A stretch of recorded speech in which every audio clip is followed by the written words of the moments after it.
Hello everyone. So today we are going to discuss the unit 3 of level 5 extended diploma in business management.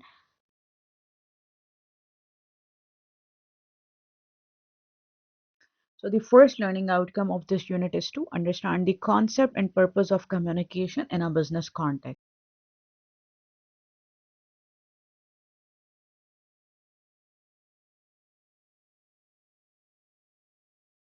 So what is business communication?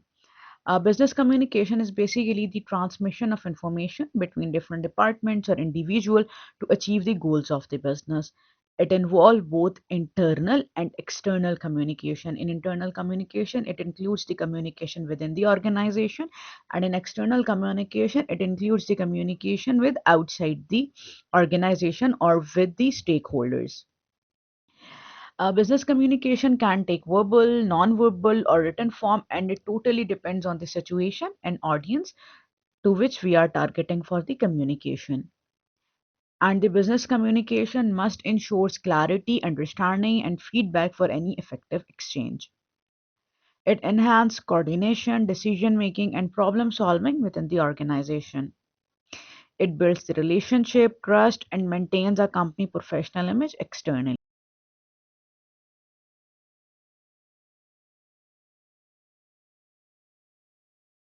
So we have different stages of the communication model. The first stage of the communication model is upward communication. So what is upward communication? Upward communication is the flow of information from employees to higher management. For example, feedback or reports. Then we have downward communication.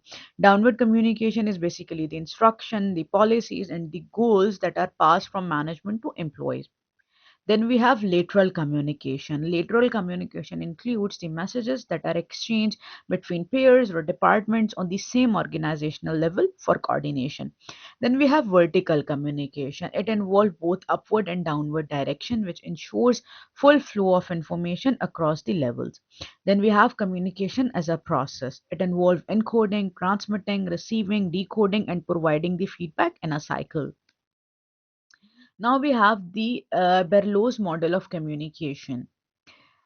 It has total four key elements. The first one is the source. So the effective source of communication depends on the communication of the sender's skill, his attitude, his knowledge, and his social system. The second one is the message. Message is basically the content or the structure and the treatment that are vital for effective communication. Then we have channel. It refers to the medium that we use to convey the message. For example, sight, sound, and touch. Then we have receiver's communication skills. It include attitude and understanding that impact how the message is decoded.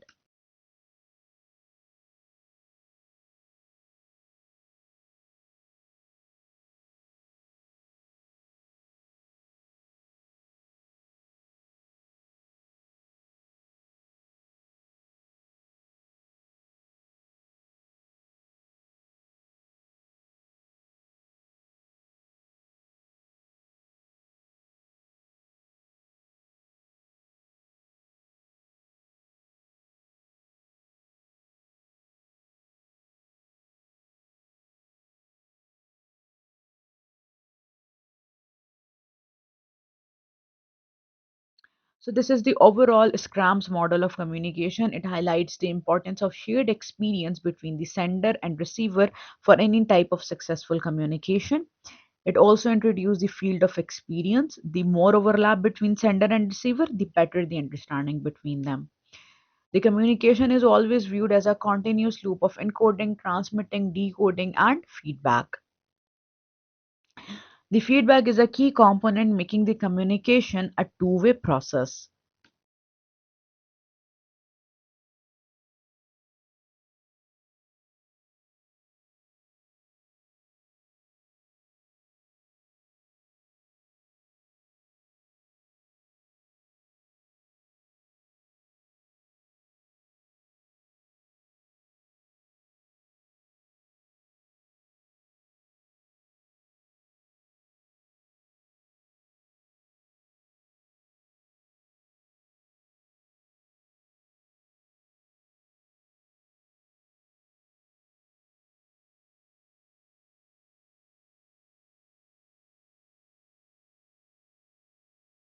Now we have the third assessment criteria in which we discuss why effective communication is important to our business.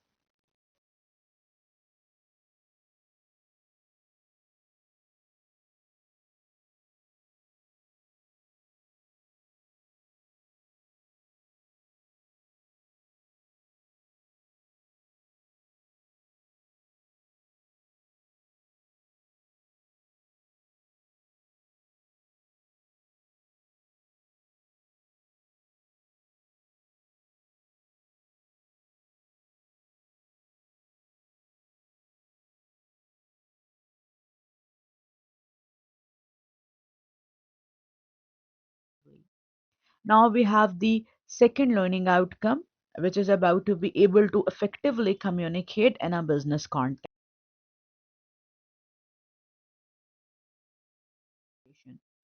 So we have the different elements of the communication here.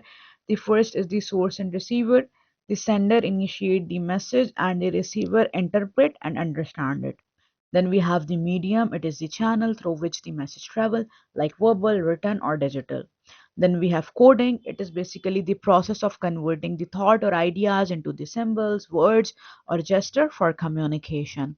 Then we have feedback. It is the receiver's response that indicates whether the message was understood as intended or not. So the next assessment criteria is to demonstrate effective verbal and non-verbal communication. So what is verbal communication? We have total three components of verbal communication. First one is pitch and tone of the voice. Then we have listening skills.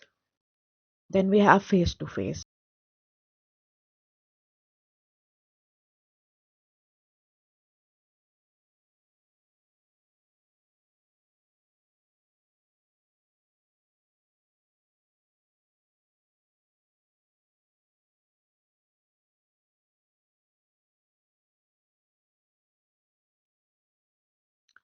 Now what is non-verbal communication? We have total three components in non-verbal communication: body language, eye contact, and emotional intelligence.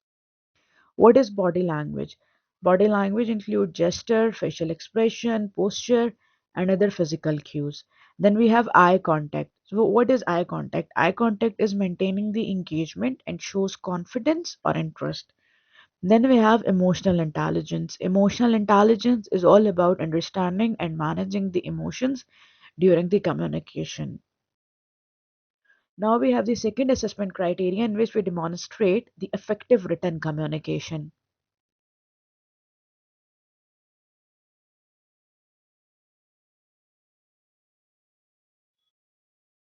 So the digital communication is the emails, text, and online messaging platform. And the written communication includes traditional forms like letters, reports, or memos. Now we have the third learning outcome in which we understand how a business communicates internally. So the first assessment criteria is about explain what is meant by the term internal communication. So, what is internal communication? Internal communication refers to the exchange of information within any company among the employees, teams, and management. It involves sharing important details about goals, strategies, and tasks to ensure that everyone is aligned. And it is also about receiving and giving the feedback which helps to improve the process, performance, and team dynamics. Then we have the conflict resolution within internal communication, which ensures issues are addressed effectively and promotes a healthy work environment. The internal communication always strengthens collaboration, it builds trust, and support a unified organizational culture. Then we have the tools of internal communication. The first one is the email. It is the formal and widely used tool for sending the important information, updates, and instruction quickly. Then we have briefings. It is short, focused session to convey key updates or decision to teams or departments. Then we have meetings. Meetings is the face-to-face or virtual gatherings for discussion, decision making, and problem solving. Then we have intranet. Intranet is the company's internal online platform for sharing the resources, document, and updates that are accessible to employees. Then we have the second assessment criterion, which we compare the ways in which a business communicates internally. So, what is inter and cross function communication? So the purpose of interfunction communication is to communicate within the same department or team. And when we talk about cross-functional communication, it is the communication across different departments. Then we have participants. It is the employees within the same function if we talk about interfunctional communication. And if we talk about the cross-functional communication, then these are the employees from various departments. Then we have frequency. In case of interfunctional communication, frequency is regular, daily, or weekly. And if we talk about cross-functional communication, the frequency is about less frequent during projects or meeting. Then we have challenges. In interfunction communication, we have different challenges, like it can create silos within the department. And if we talk about cross-functional communication challenges, then Then we have different misalignment due to different department goals. For example, if we talk about interfunctional communication, then marketing team planning a campaign is an example of interfunctional communication. And if we talk about the cross-functional communication example, then it is the product and marketing teams collaborating on a launch, on any launch. Then we have the third assessment criteria, and in which we conduct an internal stakeholder analysis. So, what is a stakeholder analysis? The stakeholder analysis involves systematically identifying key stakeholders within the organization. So, first, we have to identify the stakeholders. We have to list all the stakeholders, such as employees, managers, department heads, and team leads.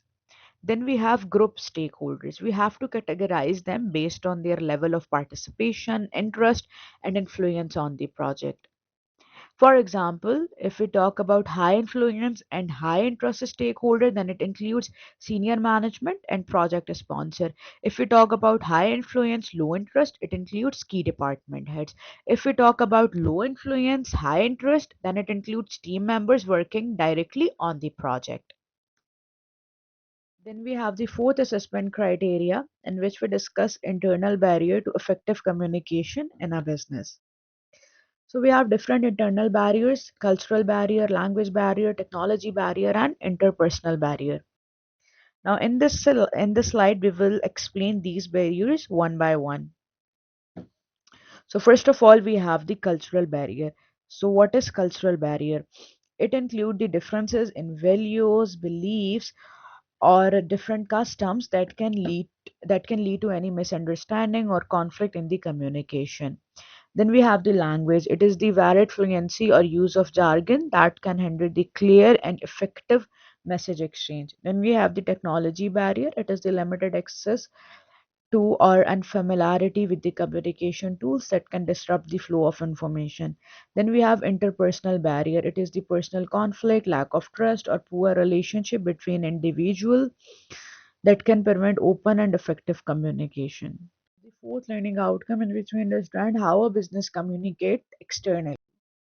So first assessment criteria is to explain what is meant by term external communication.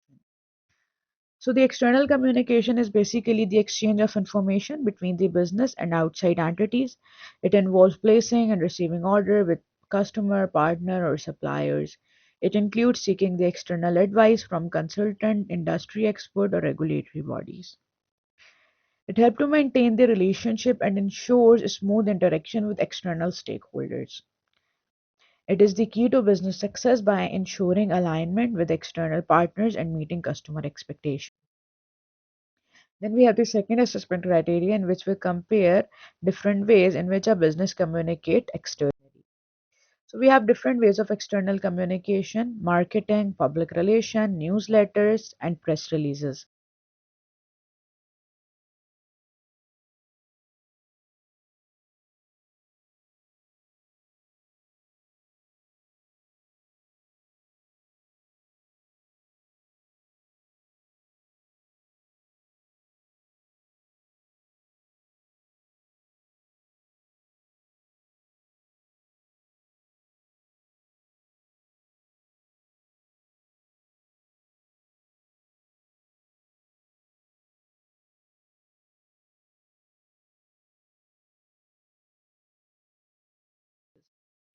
Then we have the third assessment criteria in which we conduct an external stakeholder analysis.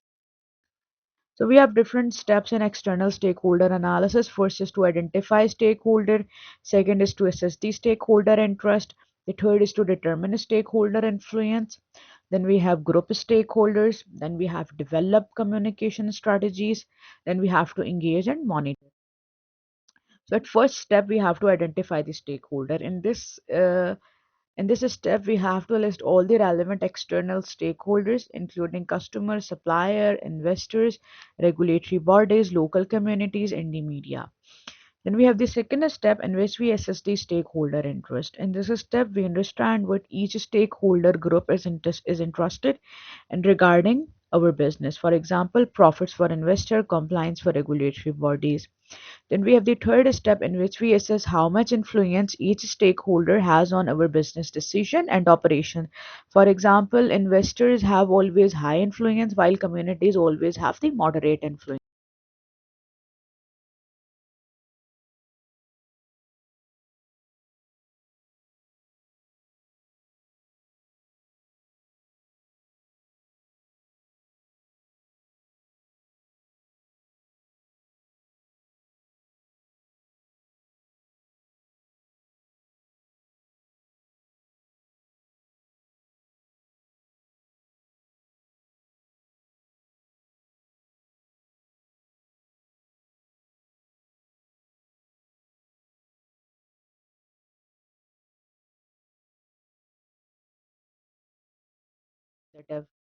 Then we have the fourth assessment criteria in which we discuss the external barriers to effective communication in our business. So we have different barriers: terminology barrier, language barrier, technology barrier, physical or geographic barrier. So, what is terminology barrier? It is all about the use of industry or specific jargons or complex term which can confuse the stakeholder that are unfamiliar with the language, and it always leads to misunderstanding. Then we have language barrier. It is basically the differences in a spoken or written language which can cause misinterpretation or delays in the communication, especially in global business environment. Then we have technology barrier. It is the lack of access to the or unfamiliarity with the communication tools which can hinder timely and effective interaction with external stakeholder. Then we have physical and geographic barrier. It is the distance and time zones that can delay communication and make real time interaction difficult, especially in international dealings.